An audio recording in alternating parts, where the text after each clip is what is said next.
তুমি কোনো কবরস্থানে যাও নাই কোনোদিন? তুমি কোনো লাশের জানাজা পড়ো নাই? যে মানুষটা তোমার সামনে লাশ, সে কি একদিন হাত নাড়াইতো না?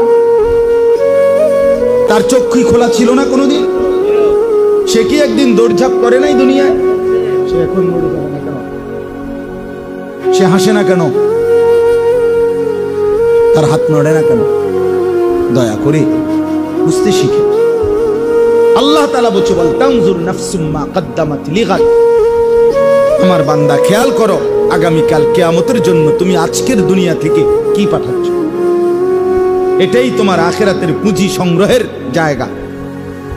আমাকেই ভয় করো, গুনাহ ছাড়ো, নেক আমলে অভ্যস্ত হও।